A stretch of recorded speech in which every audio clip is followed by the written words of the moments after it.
All right, everybody, here we go. This guy right here is an expensive carbon bicycle, and this one is a cheap aluminum bicycle. They are both IBIS Ripmos. So what we're going to do is we're going to take the parts off the cheap one, put them on the spendy one. We're going to take the parts off the expensive one, put them on the cheap one. So stick around to see where your money is best spent.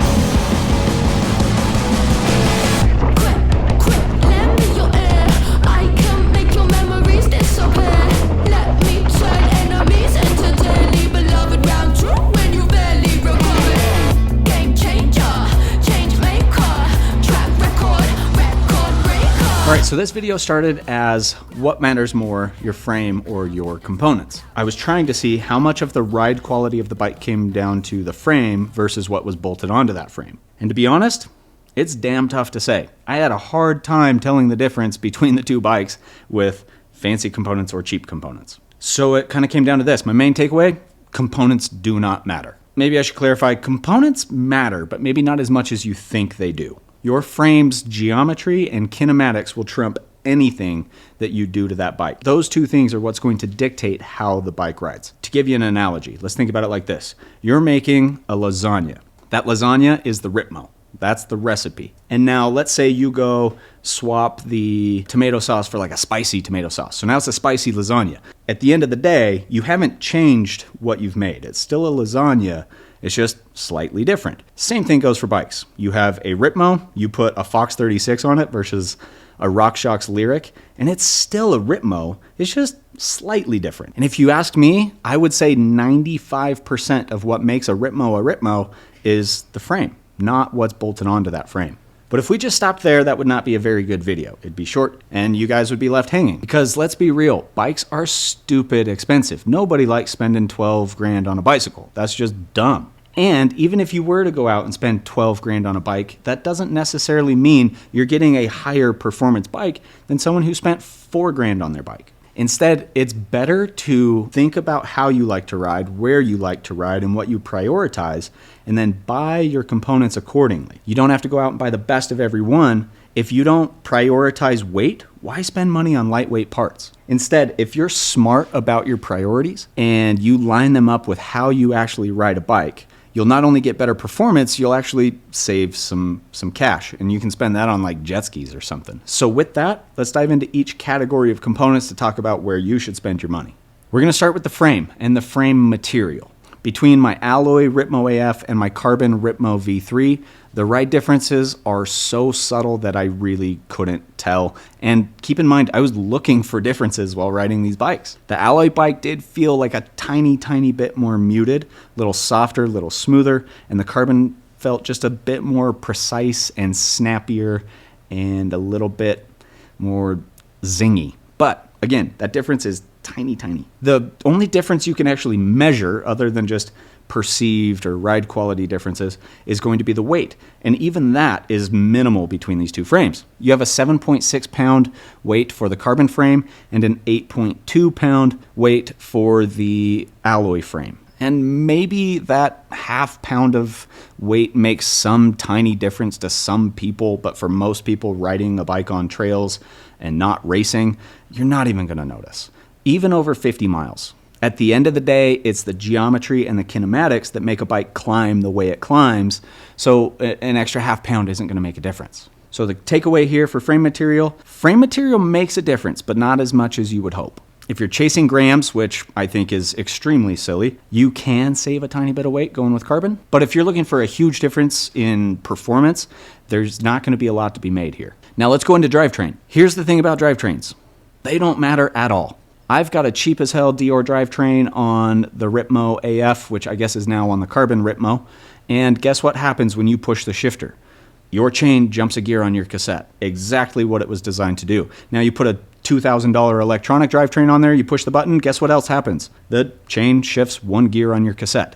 The exact same end result. So I don't think drivetrains matter. In fact, my cheap Dior drivetrain shifts faster than my expensive Axis drivetrain. Honestly, do not think there's a benefit into splurging on a drivetrain. Big takeaway, don't blow your budget here. Dior, GX, SLX, XT, they'll get you 95% of the way to those top tier drivetrains, and they'll cost you 20% of the price. All right, next category, suspension components. This is not your frame kinematics. These are the things you've bolted onto your frame, your fork and your shock. And here's my take. Once you hit kind of this bare minimum level of performance with real suspension products, I think it's kind of, you hit that point of diminishing returns. So I think that point where you need to hit is something like a Fox 36 Performance or a RockShox Lyric Select. I don't think you have to have Select Plus, Performance Elite, Factory, Ultimate. I don't think you get that much more out of it for how much more it costs. Above that, you're really just paying for more adjustments and more dials, which can be helpful if you're the type of person who tinkers with your suspension based on the trail you're riding. But most folks are going to set their suspension and they're going to ride it that way forever. I fall into that category even. I set mine up in a way that it works in most places and I don't really mess with it. So those bass tunes work really well for me. I also kind of fall in the normal weight range and normal rider ability and aggressiveness categories. So again, those bass tunes work really well for me, and I would imagine they work really well for the majority of the population. There is a little bit of a caveat here. If you're big, if you weigh a lot, or if you're super aggressive, think pro level rider, you're going to probably want some of the adjustments that come on that higher end stuff, just because you might not fit that bass tune very well. Again, I would argue 90% of us are covered by that bass tune. So takeaway for suspension, do not get sucked into Kashima coatings this and Buttercups that. Honestly, most of us are going to be just fine on the bass stuff. In fact, a well set up cheap fork is going to perform infinitely better than a poorly set up expensive fork. And an expensive fork is going to be harder to set up by nature because it's got more stuff to mess with. Next, let's go wheels. Wheels are an important one. A good wheel set can transform how a bike feels. Carbon versus alloy isn't quite as dramatic as you might think, the difference or the performance gain between those two. That said, there are some gains or some performance benefits from a high quality wheel set, whether it's alloy or carbon. So carbon can make a bike feel a little bit sharper and snappier in the corners. And I do love that snap where you hit a corner, you can kind of hear the wheels zing out of it, but they can also be a little bit harsher, a little bit rougher in rough terrain where you get a bit more chatter through the wheels. Obviously, some wheels have more compliance built in and aren't super stiff. Others can just rattle your fillings out. Lately, I've been riding a lot of high quality alloy wheels. And honestly, I don't miss the expensive carbon stuff at all. If you go like for like on application or intended application on wheels, the weight difference between carbon and alloy is minimal. You're probably talking 200 grams max, which again, isn't much. Yes, it's rotational, so you will feel that more on a wheel than you would somewhere on your frame, but it's still not a huge difference at the end of the day. The biggest benefit I can see to carbon wheels is they're going to stay true longer. They're not going to get as bent out of shape as an alloy wheel. And typically you do have better crash replacement or warranty policies on a carbon wheel than you do an alloy wheel. My takeaway on wheels, pick wheels for the feel and the durability and not necessarily weight savings. And don't expect a carbon wheel to make you magically faster up or downhill. All right, number 5, touch points. So saddle, grips, pedals, and we're going to throw the dropper post in this one too. Touch points are some of the only components I actually care about. I'm riding different bikes every time I ride a bike, so I am not really married to any one product or component except my touch points. I want those to be comfortable and to work and to fit my body. The reason I care is because bad touch points can ruin a ride pretty damn fast. Sore ass, blistered hands, pedals that don't grip your shoes or don't work with your cleats or how your ankle can move, like that sucks. So this category is very personal. There's not one product that works for every single person because we all have different shapes and sizes and everything. So find some grips, find a saddle, and find pedals that work for you, and then just put them on every bike you have. In my mind, comfort equals performance because you're going to be more comfortable, you're going to be on your bike longer, or you're just going to feel better and more confident in how you're connected to your bicycle. And then the dropper part. Let's not forget droppers. These are super important. This is going to vary for every person.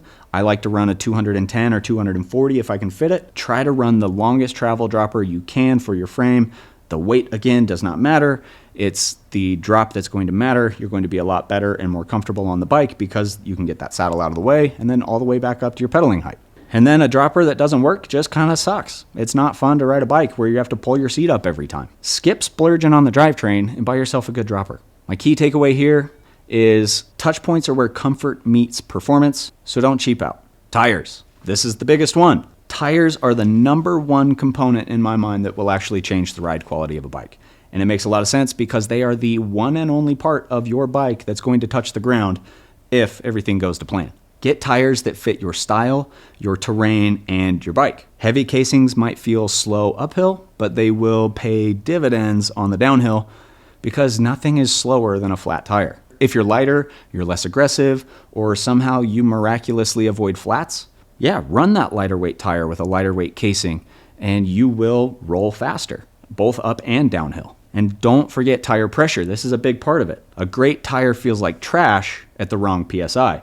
You have a stiff casing and you got too much air in there, it's going to feel like you're on a wooden wagon wheel. You got a flimsy casing and not enough air, you're going to be folding that tire in every corner, and sure, you might look cool, but someone's going to call the pressure police on you. And it's not like you even have to spend a ton of money on a tire to get a good tire. It's more getting the right tire that matters. My key takeaway here, if you actually want to change your bike into something that kind of feels like a different bike, so like turning that lasagna into a calzone, tires, I think, are the only way you can do it. All right, next up, brakes. And here's what I think about brakes. Price does not equal performance at all in the brake world. Some expensive brakes suck.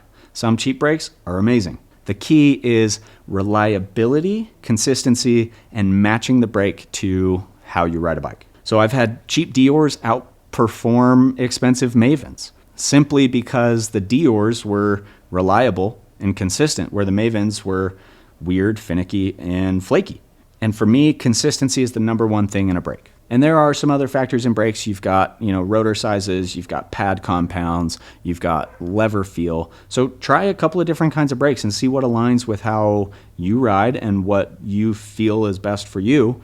And then get those brakes regardless of price. Next up, we've got the cockpit. So your handlebars and your stem. And this is a really important one for me. It's funny how the important categories for me end up being the cheap ones. I feel like the expensive parts don't really pay off in how they change your ride quality, where the cheap parts do. Good bars can take the sting out of the trail, and a stem that matches your fit, your riding style, and your handling preferences can make a noticeable difference. I've tested bars back to back and can confirm that carbon can reduce some of the buzz or the sting or hand and arm fatigue from chattery trails. That's not to say all carbon bars do. I've ridden some carbon bars that feel worse than aluminum bars. And then, you've got the catastrophic failure thing. Some people won't run a carbon bar because they can explode. And yeah, it's a little scary. So an alloy bar with good compliance might be the best bet for some folks. Then stem length matters a little bit more than some folks think. It's not just a matter of getting the fit dialed on your bike. Stem length can change your handling. A longer stem can slow down your steering a little bit, give you a little bit more leverage, but it can pull your weight a little over the front. A shorter stem can speed up your steering, make it a little more twitchy, but yeah, it gets your weight a little more centered on the bike. So I think, again, this is a preference one. You've got fit considerations to make, and then you've got performance or ride quality considerations to make here. So again, try a couple of different kinds, find the kinds that work for you, and then that's where you should spend your money. So big takeaway here is the cockpit setup is one of the quickest and easiest ways to get a performance gain or comfort gain out of your bike. So do components matter? Yes, but not equally. And luckily, I think the cheaper components end up making a bigger difference in your ride quality than the expensive stuff like drivetrains and suspension. Drivetrains and suspension, to me, are mostly diminishing returns. You spend a ton of money for fractions of a % of performance gains. Wheels, touch points, tires, brakes, cockpit, that's where you're really going to feel the difference in your bike. The kinematics and geometry make your bike ride the way it rides. You can throw a different shock on there, carbon bits and bobs, color matching bolts, but it's still going to ride like the same bike. Spend the money on the bike you want to ride based on the geometry, based on the travel, based on the suspension kinematics, and then after that, spend your money on components that can actually have a big impact on how that bike rides. The rest of the components, save your cash. Use it to buy a jet ski, spend your day at the lake, and we'll see you next time.